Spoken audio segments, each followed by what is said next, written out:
¿Se ha traspasado la impunidad de Juan Carlos I y sus supuestos negocios a Felipe VI?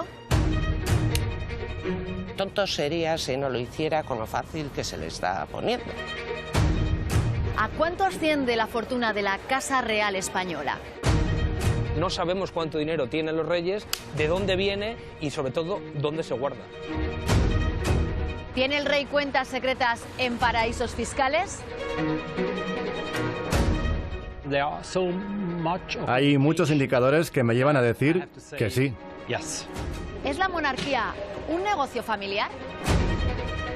Es que no es indisoluble, o sea, va intrínseco el negocio con la palabra reinado. ¿Será Felipe VI el último rey de España? Para mí la única esperanza que tienen los republicanos españoles tienen nombre y son Leticia y Froilán. Por razones obvias. En 360 grados, la monarquía, un negocio rentable.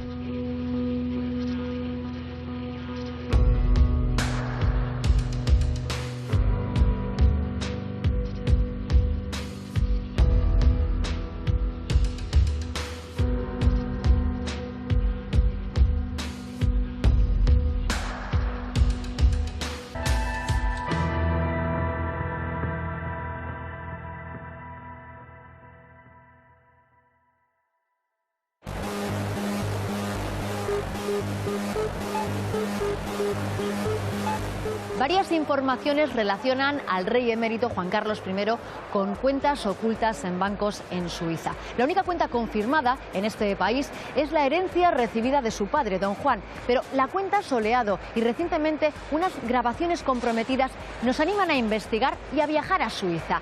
¿Tiene la monarquía cuentas ocultas? ¿Será posible encontrar algún rastro?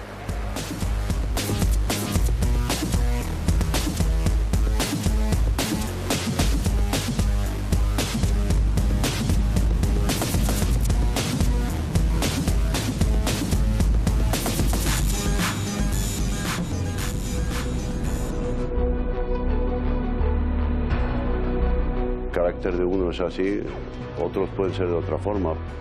Lo siento mucho, me he equivocado y no volverá a ocurrir. ¿Pronta la es matarme y ponerme un pino en la tripa? No, yo nunca he sabido cuáles son los ingresos y los gastos de Aizón. La justicia es igual para todos. Juro desempeñar fielmente mis funciones, guardar y hacer guardar la Constitución y las leyes. Queda proclamado rey de España, con Felipe de Borbón y Grecia, que reinará con el nombre de Felipe VI. Mi compromiso como rey con la unidad y la permanencia de España. ¡Viva el rey! ¡Viva! ¡Viva España! ¡Viva!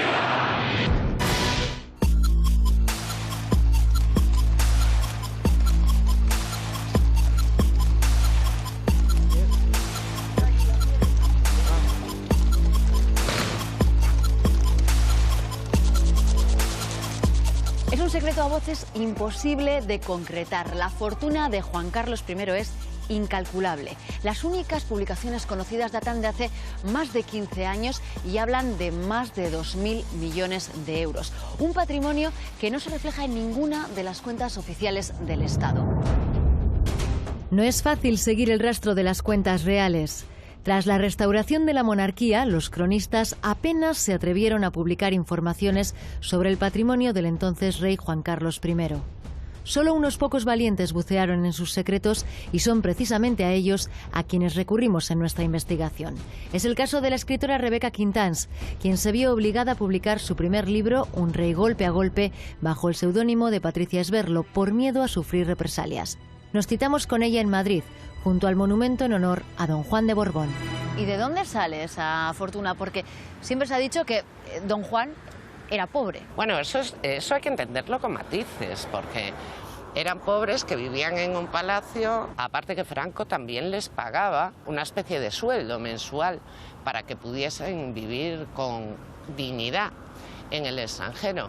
¿Cómo se hace esa fortuna? La fortuna de Juan Carlos proviene de sacar rentabilidad a todo lo que hace cuando está él a través de mordidas. Cuando media en la firma de un contrato, por ejemplo, en el extranjero con estos empresarios, solo con estar presente ya exigía una comisión potente. Y luego, aparte, también tenía él sus propios negocios a través de socios, como fue en su momento Manolo Prado. Hay muchas cosas que están invertidas en inmobiliario. Por ejemplo, en la Operación Malaya salió una urbanización en República Dominicana que se llama Urbanización Rey Juan Carlos, porque ¿para qué vamos a escondernos si está fuera de España? Que es una urbanización de hiperlujo y que todo el mundo pues decía que era de quién era, ¿no? Del Rey Juan Carlos. Que tenemos la cuenta Soleado, que lleva casi 10 años en secreto sumarial y no se levanta porque si está con dinero que viene de durante el reinado, pues tampoco se puede saber, y entonces ¿para qué se va a levantar el secreto de sumario? ¿Cuál cree que es el origen de esa fortuna? Pues hombre, cuando tú ganas 200.000 euros brutos al año durante 40 años, es imposible hacer una fortuna de ese tipo. Ni siquiera aunque fueras el mejor inversor del mundo, es que no da. Lo del gran pelotazo es Kío, claramente. Es Kío, y además lo más vergonzoso. Años 90. Tras la invasión de Kuwait se descubre que del grupo Torras, filial de la Kuwait Investment Office, más conocida como Kío, habían desaparecido cerca de 55.000 millones de pesetas. El presidente de la filial, Javier de la Rosa, amigo íntimo de Juan Carlos de Borbón, fue acusado de quedarse con el dinero. El empresario declaró ante el juez que entregó a Manuel Prado y Colón de Carvajal, mano derecha del rey emérito, hasta 100 millones de dólares por los trabajos realizados en calidad de asesor. ¿Se quedó Juan Carlos I con parte de ese dinero? Este fondo de inversión, por decirlo así, pues manejaba muchísimo dinero. El representante de Kío en España era Javier de la Rosa, con quien Prado y Colón de Carvajal pues hizo buenos negocios hasta que le pide cuentas de qué ha pasado con este dineral, porque ahí daba unas pérdidas de 500.000 millones de dólares, para defenderse él de la acusación. Pues dice, no, yo este dinero yo no me lo he quedado, yo se lo he dado al rey. Los presupuestos generales del Estado asignan una partida a la Casa Real que se puede consultar en su web desde 2014. De ahí se conoce que el último año que Juan Carlos ejerció como monarca, su sueldo fue de 292.752 euros anuales. ¿Cómo es posible entonces que se le atribuya una fortuna de más de 2.000 millones de euros según publicaciones de hace más de 10 años? Empecemos por el principio. Los investigadores apuntan que Juan Carlos de Borbón accedió al trono con los bolsillos vacíos. Sus primeros ingresos extra datarían de 1962, cuando un grupo de empresarios realizó una donación de 200 millones de pesetas como regalo de boda. En 1977, el monarca solicitó por carta al Shah de Persia 10 millones de dólares para ayudar al gobierno de Suárez. De ese dinero nada se supo. Ese mismo año, su también amigo, el príncipe saudí Fahd Abdulaziz, le presta 100 millones de dólares más que, al parecer, nunca se devolvieron. A esto hay que sumar que el salario del monarca en 1979 fue de 10 millones de pesetas. Ese mismo año, asegura el economista Roberto Centeno, el rey comenzó a cobrar comisiones por su gestión durante la crisis del petróleo. Por cada petrolero se embolsó, según relata, cerca de 5 millones de dólares. En 1979 yo era consejero delegado de Kansa. Fernando Schwarz, que era embajador de España en Kuwait, me dijo, oye Roberto, vente a Kuwait, porque yo tengo unas relaciones muy buenas con la familia Al-Sabah, que era la familia reinante, y conseguí un cargamento significativo de crudo para España. Fernández Ordóñez era ministro de Hacienda cuando entré en el despacho de Paco Fernández Ordóñez y levanta los brazos al cielo diciendo, ¿pero qué has hecho, Roberto? ¿Pero qué has hecho? Y digo, ¿cómo que qué he hecho? Y dice, me has buscado la ruina. Ha estado aquí Manolo Prado y me ha montado un pollo como no te puedes ni imaginar. Márchate y no se te ocurra volver a ir a ningún sitio si antes, previamente, no lo consultas conmigo. ¿Qué es lo que pasaba? Presuntamente, pues había una serie de comisiones. Yo calculo que serían unos 5 millones de dólares de 1979. En 1993 fallece don Juan de Borbón. Deja una herencia de 1.100 millones de pesetas, de la que al rey Juan Carlos I le corresponden 376 millones guardados en una cuenta en Suiza.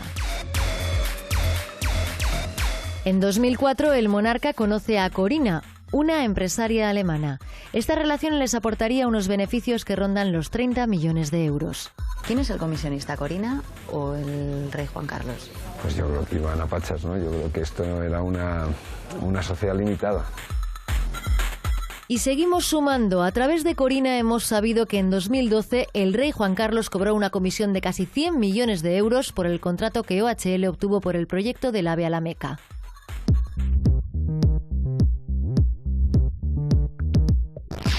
Pero no solo hay indicios de que el rey recibe dinero. La relación de la Casa Real Española con empresarios, banqueros o la realeza de Oriente ha sido enriquecida con numerosos regalos que incrementan la fortuna de los monarcas. Coches, motos, caballos, joyas, un sinfín de objetos valiosos sin contabilizar, que se suman a las ocasiones en las que los miembros de la realeza española habrían servido de sponsor a las grandes marcas. ¿Regalos a cambio de qué? En un momento determinado, tiempo de Felipe González, pues se pretende legislar, hacer una regla justamente para que no se pudiera recibir el regalo. Y el rey se opone, dice, no, ni hablar, estoy aquí pringando todo el día para encima que me hagan algún obsequio, y no se hizo esa ley. Este hombre recibía unos coches maravillosos, pero de hecho todas las fábricas de coches, cuando lanzaba un nuevo modelo, le daban a él uno de los coches. Pero bueno, motos estupendas y todo tipo de regalos. Que te regalen un Ferrari, o que te regalen un caballo alazán maravilloso, o que te den un terreno en Marruecos, en la mejor playa, pues indudablemente eso. En primer lugar se tenía que conocer, tenía que haber una especie de notariado y un registro de todos los regalos de ese tipo, ¿no? Y en segundo lugar, ¿para qué te regalo eso? ¿Para que tú me regales a su vez qué? Yo te doy y tú me das. Pero no solamente es esto, sino que realmente sponsorizaban cosas, le pagaban las marcas de las que él hacía propaganda utilizándola, ¿no? Salía con una camiseta o con un reloj no sé qué en las regatas, en las páginas de Lola. Eso no es gratis y eso también lo cobraba, también fue hombre anuncio. Hablemos de la fortuna del rey Felipe VI. El medio británico Express le atribuye en 2017 una fortuna cercana a los 17 millones de euros. Una cifra que llama la atención si tenemos en cuenta que la última asignación anual del monarca es de 242.769 euros. Las dudas son razonables. ¿Sigue el camino de su padre? Se ha publicado que la fortuna de Felipe VI ascendería a unos 17 millones de euros, la de la reina Leticia unos 8 millones. ¿Se ajusta a la asignación presupuestaria o puede haber sospechas sobre esas cifras? Si tienen eso, me parece muy poco, ¿eh? Porque ellos han recibido herencias de abuelitos millonarios que no tenían a quien dárselo y se la han dado. Es imposible que Leticia haya ahorrado 8 millones de euros. Imposible. Lo que no se sabe es cómo los pudo haber obtenido, porque no tiene oficialmente ninguna actividad que le pueda reportar beneficios, y Felipe tampoco.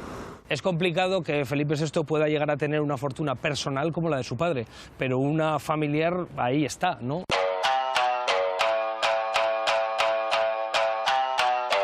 La Casa Real decidió adherirse a la Ley de Transparencia y desde entonces publica cómo el rey Felipe VI distribuye la asignación presupuestaria que le otorga el Estado. Pero la monarquía no está obligada a pormenorizar los gastos de sus actividades públicas ni a desvelar los negocios que realicen. Una ley de transparencia que resulta insuficiente porque ¿quién controla al rey? Yo creo que la actual ley de transparencia de la Casa Real no es suficiente. Sería mucho mejor la ley de transparencia que tiene la Casa Real británica, ¿no?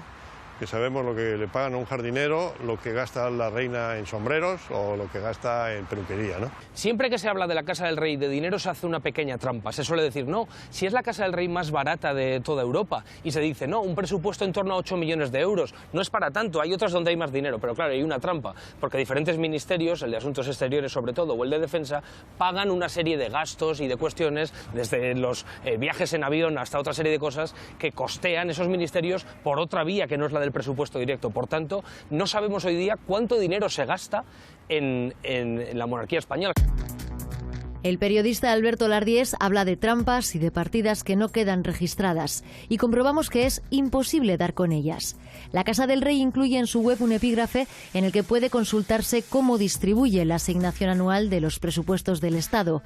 Cogemos como ejemplo el ejercicio del año 2018. Vemos a cuánto asciende la partida y nos detenemos en la distribución de la asignación. Ahora nos fijamos en el sueldo de cada miembro de la familia real, pero no encontramos nada de las asignaciones que provienen de otros ministerios.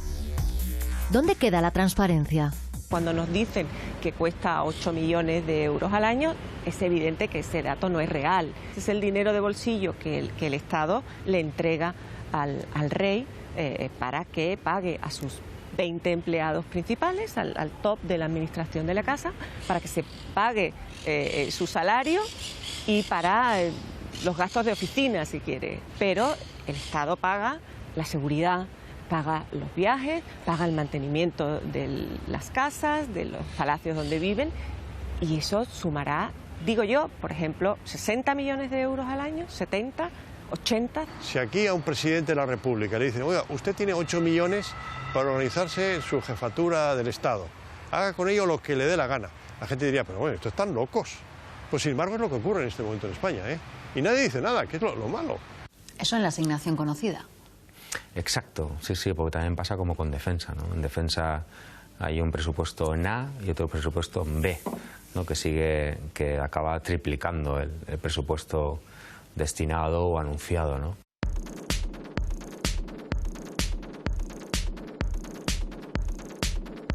El rey emérito siempre ha mantenido muy buenas relaciones con los países del Golfo, entre ellos Arabia Saudí.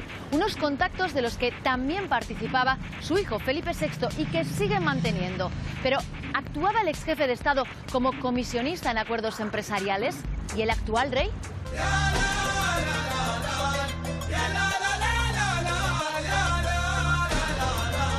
Queremos indagar en la relación de la monarquía española con el país saudí. Una amistad que se remonta a los años 70 y que ha ido creciendo al mismo ritmo que se cerraban contratos y saltaban a la luz los negocios no tan legítimos del rey emérito. Nos ponemos en contacto con la Embajada de Arabia Saudí en España. Queremos una entrevista con su embajador, pero a pesar de nuestra insistencia, nunca recibimos respuesta. Tratando de ahondar en la relación entre la Casa Real Española y la saudí, conseguimos dar con un testimonio revelador. Juan Ramón Martín Menoyo, excontable de la Embajada Española en Riad. Es la primera vez que concede una entrevista sobre esta cuestión. 14 años has estado trabajando en la embajada y allí coincidió en numerosas ocasiones con el rey emérito Juan Carlos I y también con el actual, con Felipe VI. Sí, probablemente cada 2 años hacía una visita. En muchos casos tenía un carácter más privado y, por ejemplo, no lo veías en la prensa, ¿no? Y entonces podía tener que ver con algunos contratos que se estaban, digamos, cerrando y demás, ¿no? La cuestión es que a veces no quedaba muy claro si esa gestión la estaba haciendo como jefe del Estado o era una gestión privada, ¿no? Eso muestra también un poco la cercanía que hay entre las dos casas reales, ¿no?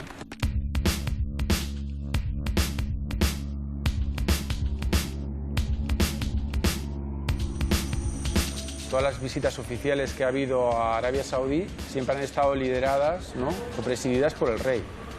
Pero no creo que haya habido ninguna visita en la que hayan estado ninguno de los presidentes, ¿no?, que hemos tenido hasta ahora. Entonces eso también da que pensar que, bueno, pues que la relación se establece, o sea, que el interlocutor de Arabia Saudí es la monarquía. ¿Cómo definiría esa relación? El marco de relaciones consiste básicamente en adecuarse a las necesidades de la familia real saudí, ¿no? Y a cambio de eso, pues claro, también España consigue una serie de ventajas, de cierto trato favorable, posibilidad para que las empresas españolas accedan a determinados contratos, aunque eso no implica que los consigan, ¿no? Hay un montón de empresas constructoras y de empresas tecnológicas, muchas de ellas vascas, trabajando en los Emiratos y trabajando en Arabia Saudí, y el 80% de eso se lo deben naturalmente a sus productos, que también son buenos, pero se lo deben a Juan Carlos. Ha estado trabajando usted en la embajada hasta hace un año. Sí. Así ha coincidido también bajo el reinado de Felipe VI. Sí. ¿Observa grandes diferencias entre un rey y otro en la relación con Arabia Saudí? Quizá, bueno, en el caso de Felipe VI no haya tanta camaradería, no sea tan cercana como la que había con el rey Juan Carlos, pero los intereses se siguen manteniendo para que la relación con Arabia Saudí se mantenga fuerte y que Arabia Saudí o el régimen saudí siga considerando a España como un aliado fiel, digamos, ¿no? En 2011, España consigue el megaproyecto del AVE a la Meca con un presupuesto de 6.736 millones y, al parecer, una millonaria comisión para Juan Carlos. Pero nuestro contacto Martín Menoyo nos aporta una nueva información. En la embajada se supo que el rey emérito y Corina trabajaron en la creación de un fondo privado hispano-saudí. ¿Ha cobrado el rey comisiones por estos negocios? Tener una evidencia documental clara sobre que sea indiscutible sobre esto yo creo que es prácticamente imposible, ¿no? Sí se puede hablar de que ha intervenido como conseguidor. A mí lo que me llama la atención es que a veces se comentaba que bueno, que si cobraba alguna comisión pero era decisivo para conseguir determinados contratos, pues bueno, o sea, que no lo veían tan mal. El tren de alta velocidad lo tienen por él, si no, no los hubiéramos tenido nunca. Dicen que si se ha llevado una comisión de 100 millones, bueno, él ya no es rey de España, o sea, tiene todo el derecho a llevarse esa comisión. Y si alguien piensa que llevarse una comisión de 100 millones de euros es una barbaridad, es que es un ignorante que no sabe cómo funcionan las cosas en este mundo. Un rey no puede ser comisionista. ¿Por qué?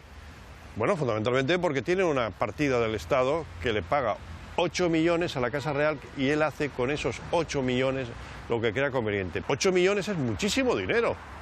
Y encima tiene que ser comisionista, ¿pero para qué? ¿Para ser más rico del cementerio? Si queremos que vaya con los empresarios, entonces hay que aclarar muy bien las cuentas. Y a lo mejor hay que pagarle un poco más, pero que quede bien claro que no hay comisiones por trabajar. El rey emérito trabajó además para la creación de un fondo hispano-saudí. Sí, era un fondo privado en el que contribuían empresas privadas saudíes y españolas, ¿no? Para favorecer las inversiones españolas en Arabia Saudí y las saudíes en España. Se liquidó, pero se liquidó con la salvedad de que hubo una penalización, digamos, para los que lo habían abierto de varios millones de euros. Se habló de que realmente el rey y Corina intervinieron muy directamente en el que se creara este fondo y en fomentar que se utilizara, y entonces se especuló sobre la posibilidad de que esa comisión hubiera acabado en sus manos. En sus manos. ¿De cuántos millones estamos hablando? Yo creo que desde luego eran más de 5 millones de euros, sí. Coincidiendo con nuestra investigación, sale a la luz una noticia que refuerza el papel de Corina en los negocios del rey emérito.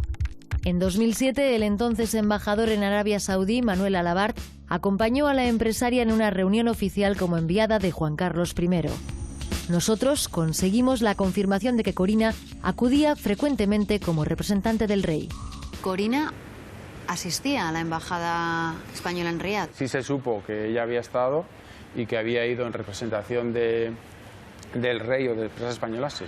Ella se reunió sola, por ejemplo, con Walid bin Talal, el saudí más rico, seguro, y el quinto del mundo. Digamos que cuando se produjeron esos encuentros, se actuaba como representante del rey, ¿no? Del rey Juan Carlos, del actual rey emérito, ¿no? El tema de Corina lo llevé al Senado y entonces el ministro de Asuntos Exteriores, José Manuel García Margallo, en sede parlamentaria me dijo que yo poco menos que era un chalao, que era una persona que estaba levantando infundios, ¿no? Bueno, pues a las 2 semanas, el propio ministro García Margallo, en el diario El Mundo, reconoció que él se había entrevistado con Corina. Pero aquí no pasa nada. Eso en Inglaterra, pues no sé, que cae el gobierno. Ministros que se reunían con Corina. Resulta que el papel de la empresaria alemana no era para nada discreto. Iñaki Anasagasti va más allá y habla del trato preferencial que recibía la examiga del rey, incluso por parte de los socialistas. Un ministro que estaba en el Senado, que había sido ministro de Industria, y cuando salió toda la affair de Corina, y además había fotos de un viaje internacional a Arabia Saudí, yo le pregunté, le dijo, oye, ¿tú ya sabías? Y digo, pues claro que sabía quién era Corina. Corina venía con nosotros allí y había que tratarle de una manera muy especial, porque era la amante del rey. Pero claro, no puedo decir el nombre de la persona para no comprometerle, pero claro, que te diga es una persona que ha sido ministro de Industria y que te lo diga socialista además, que no era de la derecha, sino socialista, y que le parecía normal o que tenía que aguantarlo, ilustra sobre lo que ha sido pues la corte española durante todos estos años.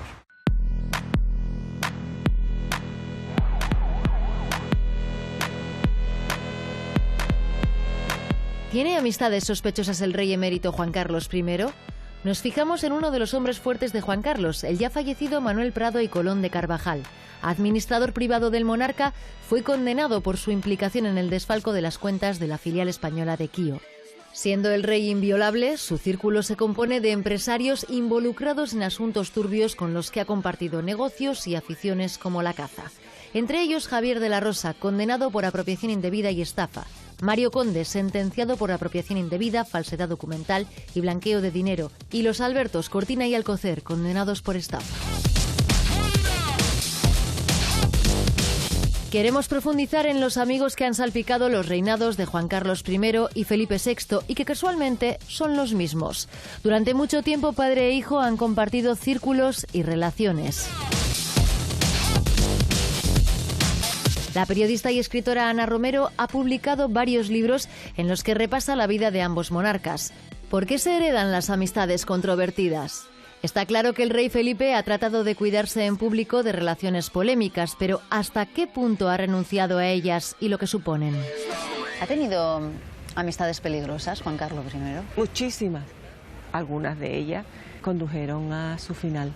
¿Cuáles fueron las más influyentes en ese final? Bueno, la última la conocemos todos muy bien y es una mujer y se llama Corina Larsen, pero ha tenido amistades desde la década de los 90, como Mario Conde, como Javier de la Rosa, como Manuel Prado y Colón de Carvajal. ¿Y qué interés tenía el rey en esas amistades? Hasta el día de hoy es un hombre que disfruta enormemente de la vida y disfruta enormemente de los viajes y de las fiestas y de la vida misma, ¿no? Él se ha aproximado a muchísima gente que le ha dado alegría de vivir. Es un poco lo que ha ocurrido a lo largo de su vida, ¿no? Esa proximidad a millonarios, esa proximidad a gente que le ha proporcionado un estilo de vida inapropiado para un jefe del Estado. ¿Y Felipe VI tiene amistades peligrosas? Pienso que no. Es más, yo creo que incluso si a Felipe VI le gustara el estilo de vida que le gustaba a su padre, ya no podría permitírselo. La sociedad española no toleraría un comportamiento como el que tuvo Juan Carlos I. ¿Son también las amistades de Felipe VI peligrosas? Algunas sí. ¿Qué pasa, por ejemplo, con Borja Prado Ulate? Que seguramente tendrá sus cosillas, ¿no? Y todo saldrá. Fue exiliado porque como su padre estaba en la cárcel, pues no le querían cerca los López Madrid y los Villarmir y toda esa gente. Pues digamos que es el que viene más limpio, ¿no? Ahora, en estos momentos, ¿no? Del club. No me consta que ningún gran empresario de este país, o mediano, o medio pensionista, se haya lucrado de la amistad de don Juan Carlos, con la única excepción de Prado, que era su valet de chambre, que es distinto, le hacía un trabajo. Una de las familias compartidas entre padre e hijo es la del empresario Juan Miguel Villarmir. El presidente de OHL ha sido imputado en el caso Púnica, que investiga la trama de corrupción madrileña de adjudicación de contratos públicos a cambio de comisiones. Por la misma trama ha sido imputado su yerno, Javier López Madrid, también conocido como el amigo compillogui de la reina Leticia. Está implicado además en el caso Lezo, el uso de las tarjetas Black, y ha sido acusado de acoso, amenazas y coacciones. La relación de Felipe VI con López Madrid se mantiene. ¿Hasta dónde es peligrosa? El rey Felipe no puede volver a fotografiarse con Javier López Madrid, presumiblemente el resto de su vida. Cuida mucho que esos amigos turbios que tiene o ha tenido no aparezcan cerca de él en lugares públicos, etcétera. En eso la zarzuela, la que hace el rey, ya se ocupa de que la cosa quede un poco escondida. Pero claro, una persona de la que eres amiga desde hace mucho tiempo, que tiene un problema con la justicia, ¿vas a dejar de serlo? El yerno de Villarmir es amigo de Felipe VI, pero es porque se conocen a través del padre, son las amistades del padre en realidad. Cuando Felipe VI le ha cortado la cabeza a Javier López Madrid, porque está imputado en todos los procedimientos del mundo habidos y por haber, ¿quién se pone como guardia de corps de Felipe VI? Borja Prado Ulate. ¿Quién es hijo? De Manuel Prado y Colón de Carvajal, el amigo del padre testaferro que pagó con cárcel proteger a Juan Carlos. Los amigos heredan. Los amigos de Felipe VI son muy reducidos y vienen de ahí. Beben de la misma fuente. El compillo es la anécdota que nos llega a todos. Pero ya aparece una conversación en la que se nota que el rey está a Felipe VI a por uvas completamente, en la que él le pregunta a Felipe VI, Javier López Madrid, ¿cuándo va a estar en Madrid y tal? Nos tenemos que reunir con los de Arabia Saudí, entonces ¿cuándo va a estar también tu padre en Madrid para montar la reunión por lo de la beca? Ah, vale, pues ya te diré cuándo estaré. Entonces, claro, en realidad Javier López Madrid está utilizando la agenda de Felipe VI para cerrar negocios con Juan Carlos sobre el AVE a la Meca con los sauditas. Hay un intento de mezclar a Felipe VI con los negocios de Juan Carlos. Totalmente. ¿Hay cosas contra Felipe VI? Sí, las que guardan sus amigos. ¿Quién puede acabar con la monarquía? Sus amigos, que son los que tienen cosas. Pero los escándalos de la Casa Real van sumando. Este verano el periódico OK Diario publicó unas grabaciones a Corina durante un encuentro que mantuvo en 2015 con el excomisario José Manuel Villarejo y Juan Villalonga. En ellas acusaba a Juan Carlos de tener cuentas en Suiza y de cobrar comisiones por hacer de intermediario entre empresarios españoles y árabes. Informaciones que se traducen en posibles delitos. Esas grabaciones son determinantes para responsabilizar al rey emérito en delitos. Pero desde luego en cualquier país civilizado y en España, si nos ocurriera a cualquiera de nosotros, darían lugar a una investigación de oficio por parte de la Fiscalía, una investigación de oficio por parte de la Agencia Tributaria e inevitablemente pues nos obligaría a estar muchos meses imputado, investigado. Insisto, estas son pruebas determinantes. Yo no veo a nadie, salvo que sea masoquista, contando algo que a la vez le autoinculpa, como es el caso de Corina, porque Corina dice que hacían negocios, que cobraban comisiones, que había cuentas en Suiza, y ella está reconociendo implícitamente que estaba en todo ello, la célebre Casa de Marruecos. Por tanto, yo no conozco a nadie, salvo que sea el genio tonto, que se autoinculpe para culpar a otro. Pero lo del caso de Corina, a mí, yo no sabía cómo se había hecho este blanqueo. O sea, sabía que él había acumulado mucho dinero, difícil de explicar el origen, pero no cómo lo estaba blanqueando. Las declaraciones de Corina pues me dan una pista de que Corina contribuyó a ese blanqueo de dinero, como ha declarado al comisario Villarejo. La propia Corina decía que el rey Juan Carlos no tenía noción de lo que era legal o de lo que era ilegal. Y una persona que está en la jefatura del Estado no sabiendo lo que es legal y lo que es ilegal, lógicamente cae en la corrupción. La pista de las cuentas ocultas del rey emérito apunta a Suiza. No solo porque Corina afirma que tiene cuentas suizas a nombre de su primo. La Casa Real tuvo que reconocer que don Juan de Borbón dejó la herencia a sus hijos depositada en el país helvético. Hubo un momento en el que la Casa Real reconoce que existe una cuenta en Suiza. Exacto. El padre muere en 1993 y en 1995 se cierra esa cuenta, se acaba la relación del rey Juan Carlos con ese banco en Suiza o con cualquier banco en Suiza. El resto es rumorología. Eso está constatado y hasta la Casa Real lo admitió, cuando admitió que sí que había cobrado Juan Carlos una parte de esa herencia de don Juan, que estaba en una cuenta suiza, y la cobró en otra cuenta suiza y de ahí se lo llevó, no se sabe a dónde, ¿no? Yo no creo que esa cuenta siga existiendo porque la habrán cerrado, pero eso no significa que no se pueda abrir otra y además más blindada y mucho mejor protegida, ¿no? Es imposible probar si Juan Carlos tiene cuentas en Suiza, pero Corina dice que sí, y muchos indicios apuntan a que sí. El principal indicio es que ahora Pedro Sánchez, como presidente del gobierno, no ha querido publicar la lista de nombres de las personas que se acogieron a la amnistía fiscal, pese a que Pedro Sánchez prometía que lo iba a hacer, en gran medida porque se cree que puede ser que el rey Juan Carlos sea uno de los que se acogió a la amnistía fiscal. ¿A qué nos puede llevar la pista de Suiza? Si investiga en Suiza a fondo, pues puede caer hasta el maestro Olmedo.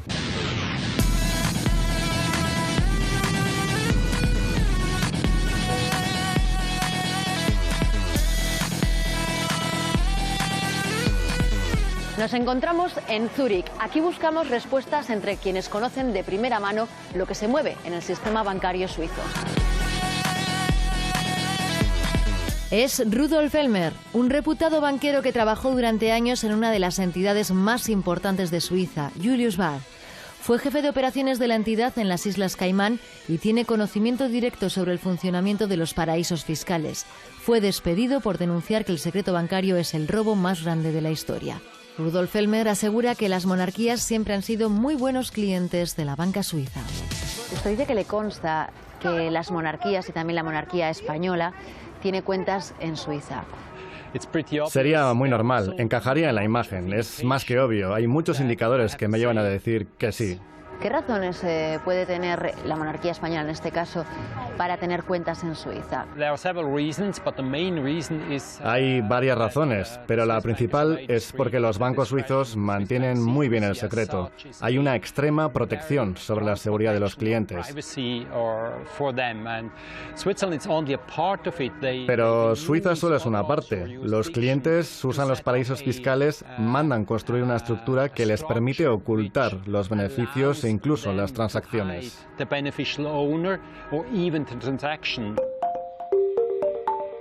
En las grabaciones de Corina surgen de forma recurrente los nombres de Dante Canónica y Arturo Fasana, a los que la amiga del rey señala como los testaferros de la fortuna del monarca en Suiza. Pero ¿quiénes son? Dante Canónica es un abogado suizo muy reputado, con importantes clientes internacionales, entre los que destacan Mohamed Al-Fayed, Alicia Koplovich o los Albertos Cortina y Alcocer. La relación de Canónica con los paraísos fiscales se puede constatar comprobando los registros internacionales de empresas, donde figura en más de 130 sociedades offshore como director, presidente o secretario.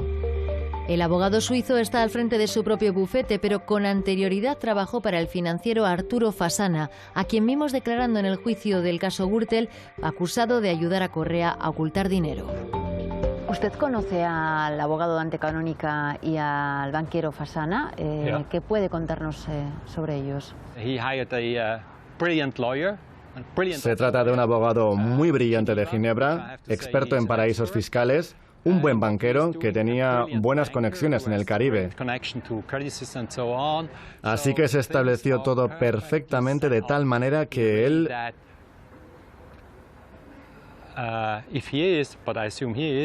fuera el beneficiario de toda la estructura. ¿Cree que hay indicios para pensar que el actual rey Felipe VI también pueda tener cuentas aquí en Suiza? Sería una excepción.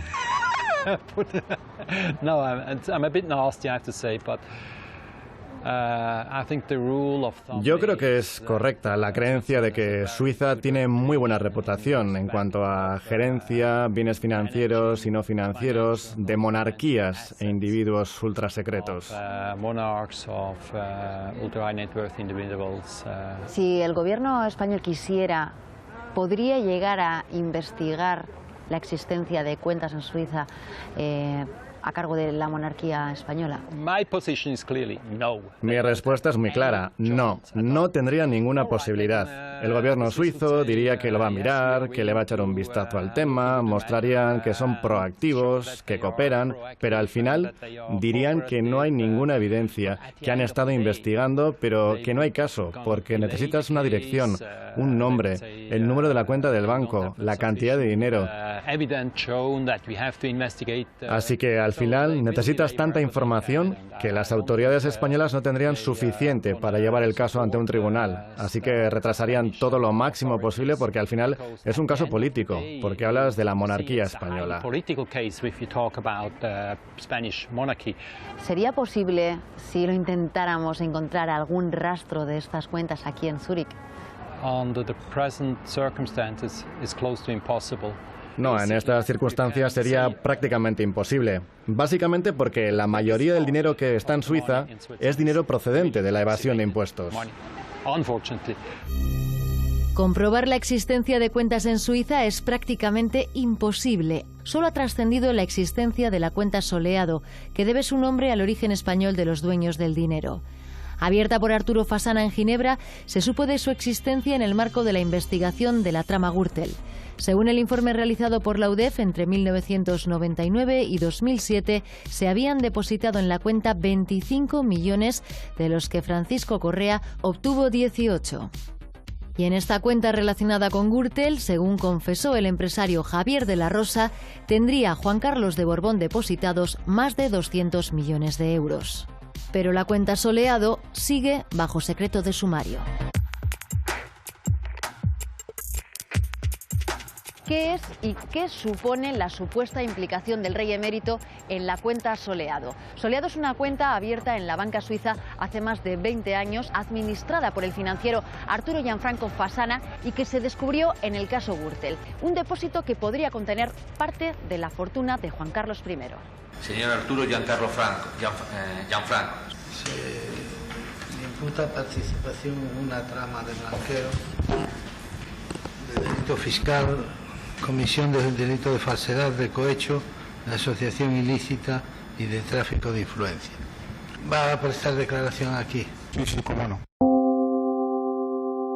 Pocos medios y periodistas han relacionado la cuenta Soleado con la fortuna del rey emérito. La periodista de investigación Patricia López lleva años detrás de esta pista. Conoce los entresijos de las finanzas de la familia real y cuál es su relación con el banquero Arturo Fasana. ¿Qué es la cuenta Soleado?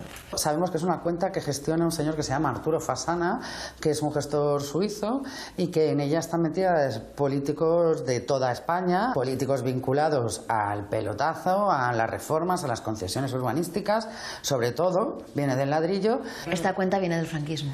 En algunos casos sí, porque hubo familias liberales, incluso monárquicas, a las que el franquismo persiguió, por ejemplo, el propio Marqués de Salamanca o los Sartorius, o gente de clase de la nobleza y liberales sacaron el dinero corriendo fuera de España. Bueno, el propio Don Juan, claro, se tuvo que ir de España por Franco. Pero esa cuenta luego ya se alimenta con los negocios durante la transición y durante la democracia. Entonces de ahí ya se empieza ya a mezclar todo. Pero es una cuenta donde hay muchísima gente con un valor de dinero incalculable y luego están las otras, el resto de inversiones. Pilar de Borbón está ahí y Pilar de Borbón no le veo yo haciendo cosas en el Caribe sin permiso y además sin la aquiescencia, incluso sin el empujón de su hermano, ¿no?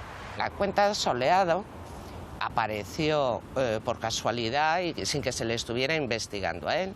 Lo que se estaba investigando era la trama Gürtel, pero tenían pues un asesor común, Juan Carlos, los de la trama Gürtel y Jordi Pujol, pero cuando esos papeles llegaron a los juzgados ya habían sido previamente tachados y se habían borrado los nombres de Juan Carlos con un rotulador negro para que no se pudiera manejar esa información. Y en esa cuenta está el rey, el en dinero esa del cuenta, rey. según Javier de la Rosa, según el comisario Villarejo, según innumerables fuentes que bueno, mienten más que hablan, pero a veces dicen alguna verdad, si no, no tendrían tantos amigos y tantos grandes enemigos. Pues sí, está el rey, está el rey. Y Fasana, tú y yo sabemos que tiene en su cuenta 300 millones del rey. Y por eso está ahí bloqueado el tema Gürtel. Están los Albertos con el rey, con 300 millones. Fasana se autobloqueó todas las cuentas al privatizar las empresas nacionales y al estar él metido en el lío de los 100 millones de Kio, dijeron hay que cubrirlo. Y Aznar a desgana concedió que se le dieran unos paquetes de acciones en ENCE, Telefónica y Abengoa al rey. Y esos paquetes son los que él ha vendido después y ha hecho líquido. Y eso es lo que fue a defender en el New York Times diciendo que no era verdad. Tras conocerse la noticia de las supuestas cuentas que Juan Carlos I tiene en Suiza, Hacienda negó que tuviera constancia de su existencia. Sin embargo, el sindicato de técnicos del Ministerio de Hacienda no ceja en su empeño de reclamar una investigación al considerar que es un hecho comprobable. También las supuestas comisiones cobradas por el rey emérito podrían ponerse bajo la lupa.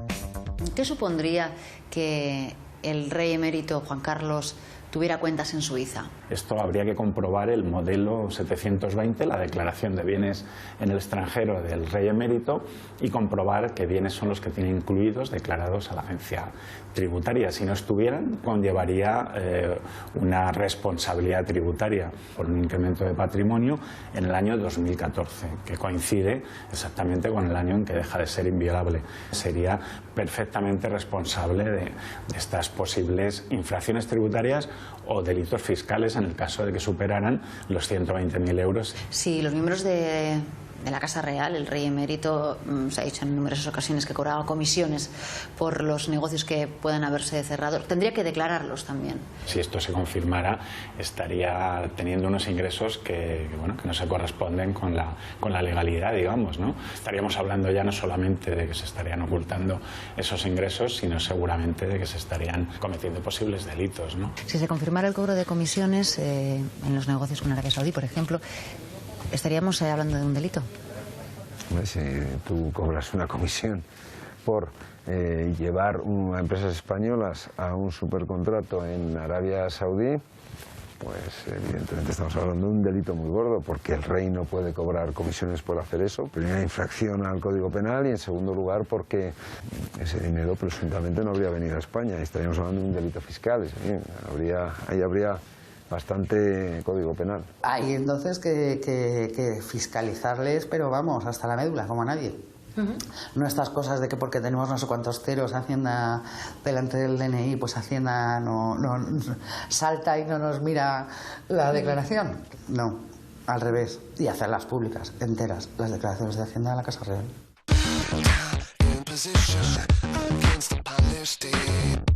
Aquí se impone la ley del silencio ante cualquier posibilidad de investigar a la Casa Real. Recientemente, PP, PSOE y Ciudadanos se han puesto de acuerdo para tumbar una comisión de investigación sobre las supuestas prácticas ilegales cometidas por Juan Carlos de Borbón.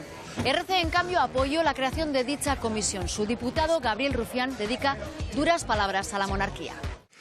Desde Esquerra Republicana decimos que si el rey es tan alto, es tan guapo y está tan preparado, pues que curre o que se presente en las elecciones, como mínimo.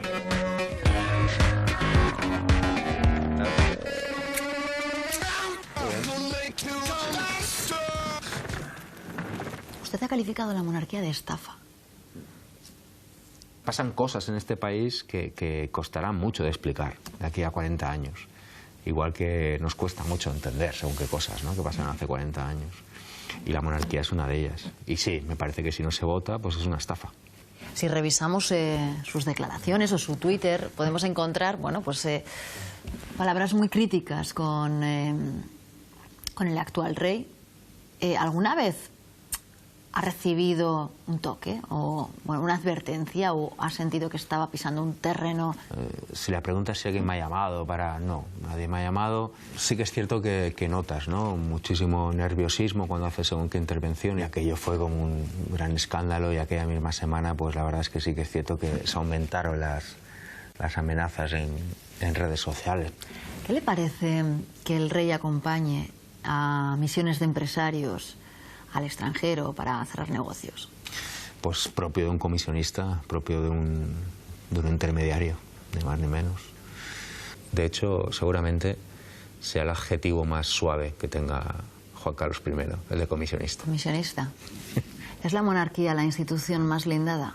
Hubo una vez que presentamos de forma simbólica 1000 preguntas, 1000, destinadas a esclarecer un poco, diferentes cuestiones en torno a la corona, y las 1000 preguntas fueron censuradas.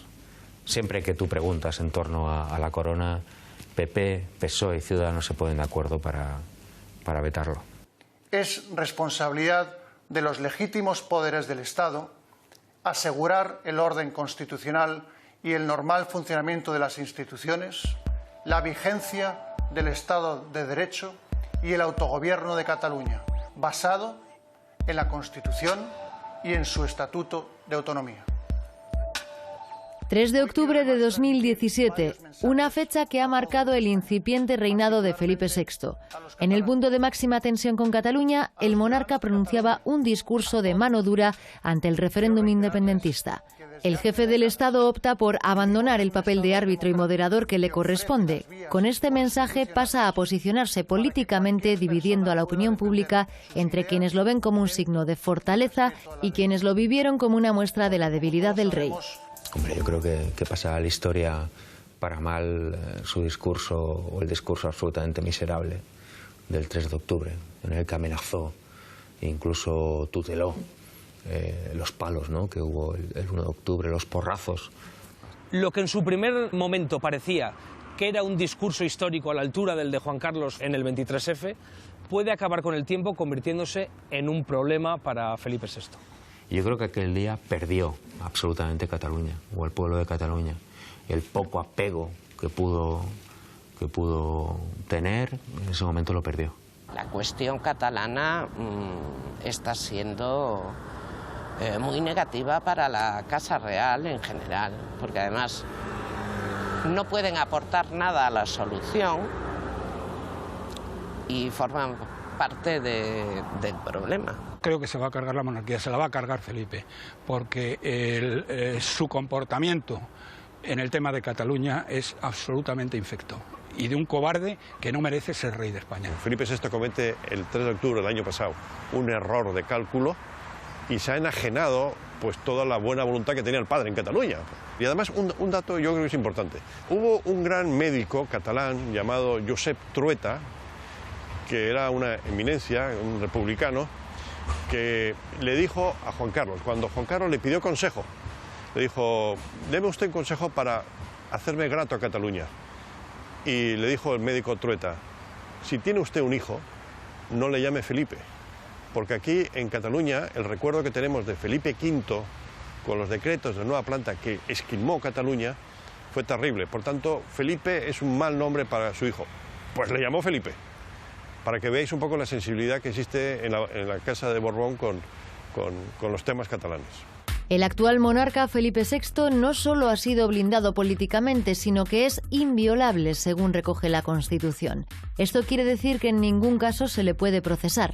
El gobierno de Pedro Sánchez también se ha opuesto a tocar esta protección, como reclaman algunos partidos. Estamos hablando de aforamientos, no nos podemos limitar a los políticos. Si los eliminamos, tendríamos que eliminar también el de otros cargos institucionales. Tienen, por ejemplo, ahí toda la Casa Real. ¿Y qué ocurre con la prensa? ¿Existe un trato de favor hacia la actual monarquía? La connivencia entre los grandes medios de comunicación y la corona ha existido, existe y creo que lamentablemente existirá. A mí, por ejemplo, cuando publicamos las cintas de Corina, fui a televisiones donde me dijeron que no podía tocar la figura de Felipe VI, aunque sí podía echar toda la mierda sobre Juan Carlos I. Los medios de comunicación no están protegiendo para nada a Felipe VI, le están atacando de una manera muy civilina y algunos partidos políticos que se jactan además de decir en público varias veces viva el rey. En concreto, esos son los que más están atacando a la Casa Real. Juro desempeñar fielmente mis funciones, guardar y hacer guardar la Constitución y las leyes y respetar los derechos de los ciudadanos y de las comunidades autónomas. El 19 de junio de 2014, Felipe VI asumió su reinado amparado en los mismos privilegios que su padre. Cabe preguntarse si tras la misma pantalla se mantienen los hábitos y si será capaz de mantener los apoyos que sustentan la monarquía. Una institución que en su punto más débil puede aproximar el final de los Borbones en España. ¿Podríamos decir de tal palo tal astilla? Hasta que no le vea él metido en el fregado con las manos de decir, oye Javier, ¿y lo que me tenías que pagar qué? Pues le voy a dar un margen de confianza. También me llamó la atención que cuando fue a su proclamación en las Cortes, en el Congreso de los Diputados, fuera en el Rolls Royce de Franco y vestido de militar.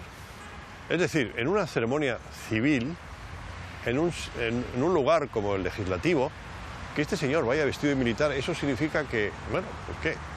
Significa que cogía la herencia que le había dejado Franco a su padre y su padre a él, ¿no? Felipe VI no le llega ni a la suela del zapato a su padre. Pero bueno, afortunadamente el padre está vivo y si alguien tiene dos dedos de frente en este país, procurarán utilizarlo para que siga ayudando a España. Y si se lleva comisiones, pues que se las lleve, que para eso está. No creo que Felipe VI sea como su padre, pero la ocasión hace al ladrón, dicen, ¿no? Se ha tratado de hacer como una especie de cortafuegos que pareciera que estamos ante dos monarquías diferentes, pero bueno, uno ha cedido el trono, ha abdicado en su propio hijo. Ergo, algo de responsabilidad podrá tener el hijo, o al menos estéticamente ante los españoles, tendrá algo que ver con las cosas que hacía su padre, no suficientemente investigadas y no suficientemente clarificadas nunca.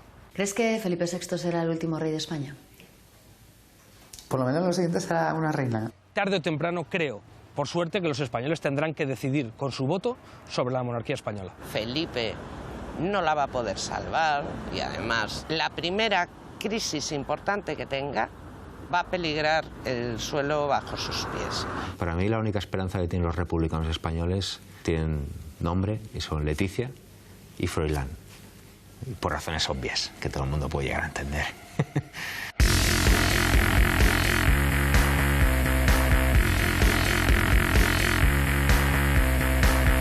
La sombra del reinado de Juan Carlos I se extiende sobre Felipe VI. La falta de transparencia se hereda y con ella las sospechas sobre prácticas oscuras que llenan titulares. Pero seguramente la continuidad de la monarquía dependerá de que siga siendo un negocio rentable para los poderes.